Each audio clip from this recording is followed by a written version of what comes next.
are from Japanese Buddhism and broke the mean-eating human ghosts, and that means that already this won't end well.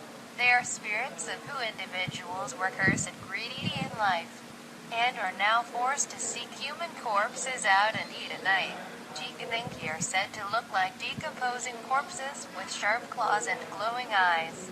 They also have the ability to magically disguise themselves as normal human beings and lead normal lives by day.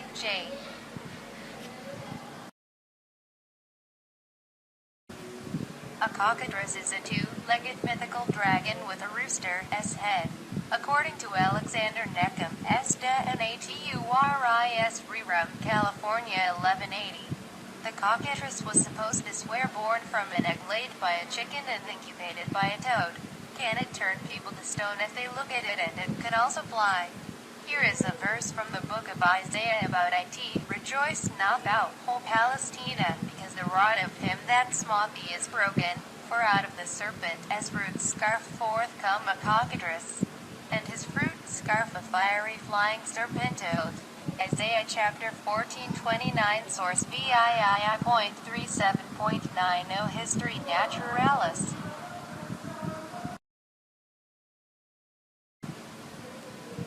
The Dullahan is from Irish legends, and it means without a head.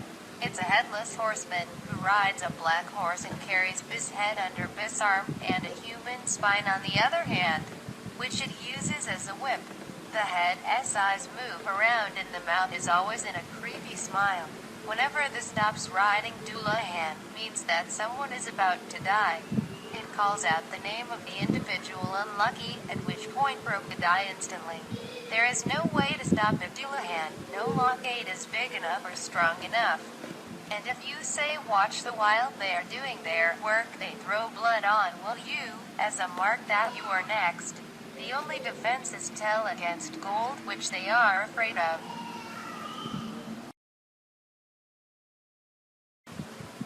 Another form of headless creatures, the blemmies. They are cannibals and have faces on developers' chest.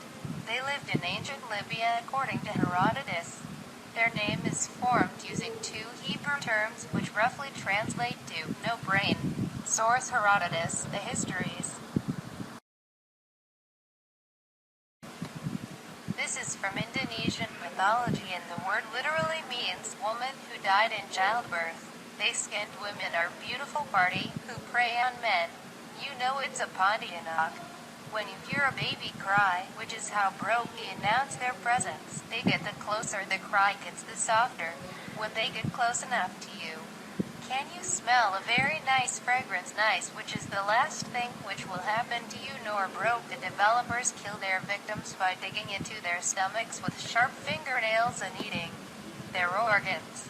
If you look at directly, say they will suck your eyes out. They prey by sniffing out the locate, which clothes are left outside to dry, which is why superstitious Malays' clothing never leave out overnight. Here is a video of a reported sighting.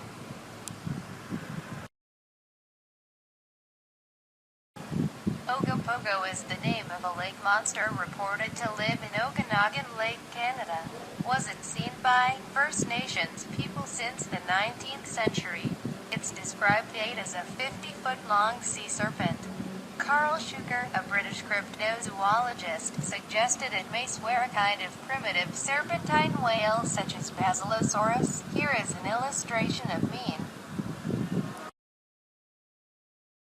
A Scottish fairy said to be a messenger from the underworld to bring omens of death.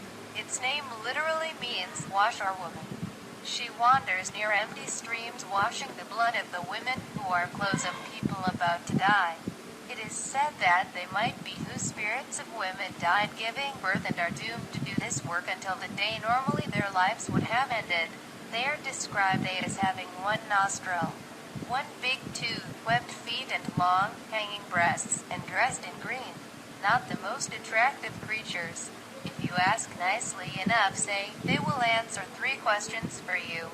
But only after you answer 3 questions of their questions. She can also tell you the names of the people who are about to die.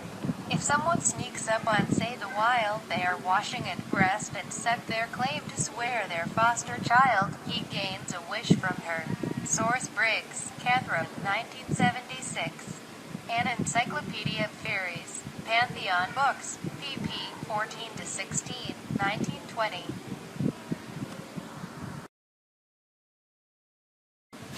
Ever have a nightmare? Of course you have. According to a Persian legend, Spoktok is a creature you can blame for this. It's invisible and it sits on the chest of its victims, turning into their dreams and nightmares that it weighs so much it causes sleep paralysis also in its victims. Kelchi is a woodland spirit from Slavic legends which protects animals and forests. It is a tall creature which can change its size, has hair and a beard made out of living grass and vines. And it has a tail, hoofs, and horns. Its skin is party and its eyes are green. It is close to the gray wolf and bears. As a weapon it carries a club and it's considered this way the lord of the forest. Also they have no shadow. They have loud cries and can imitate the voices of people. They are not really evil. Will sometimes kidnap soft wanderers and women and tickle to death in developers' lair.